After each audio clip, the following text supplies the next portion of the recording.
صاحب کی نام. ایک آدمی مرید ہوا کسی بزرگ کا, بڑی اس میں تعریفیں سنی, بڑے نیک آدمی ہیں, بڑے مستجاب الدعوات ہیں.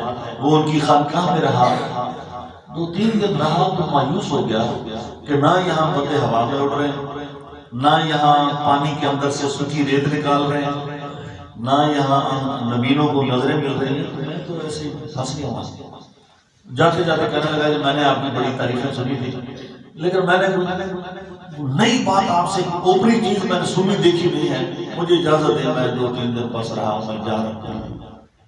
انہوں نے فرمایا اچھا یہ دیکھو, تم 2-3 دن ادھر رہے ہو, میرا کوئی عمل, جوتی پہننا بھی, میرا کوئی عمل نبی کی سنت کے خلاف دیکھا ہے؟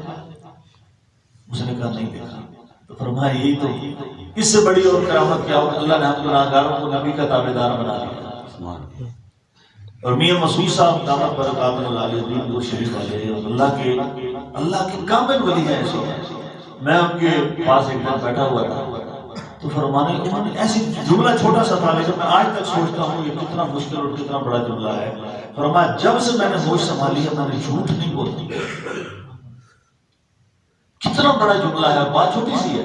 ہم سمجھتے ہیں بندہ ہوا میں اڑ رہا ہو, تیر چلا رہا ہو, اور اڑتے پڑتے کو ایسے پکڑ رہا ہو تو یہ اللہ. فرمایا جب سے میں نے ہوش سنبھالی, اب ہوش بچہ 7-8 سال کا ہوش سنبھالا ہوا, فرمایا جب سے میں نے ہوش سنبھالی ہماری زندگی میں جھوٹ نہیں بولا.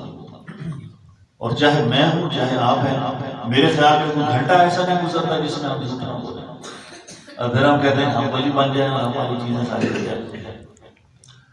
فرمایا بعض لوگ خلاف شرع فقیروں سے ایسی باتیں ظاہر ہوتی ہیں اور جو لوگ نہیں کر سکتے اور نہیں سمجھتے اس کو کیا کہتے ہیں. فرمایا ایسے لوگوں سے جو شریعت کے خلاف کام کریں, اگر کوئی ایسی بات ظاہر ہو جائے تو سمجھو کہ یہ جادو ہے, نظر کا دھوکہ ہے. ان کی اس مداری کی وجہ سے ان کے بیعت ہو گیا, ان کے پیچھے نہیں لگ جانا. جو اللہ کے نبی کی سنت پر چلے, نماز پڑھے, رزق حلال کھائے, اس کو یہی اس کا سرٹیفکیٹ ہے کہ اللہ کے نبی کا تابعدار ہے, اس کا عاشق ہے, اور یہی اس کی ساری کرامت ہے. اللہ ہمیں نیک بننے کی توفیق عطا فرمائے.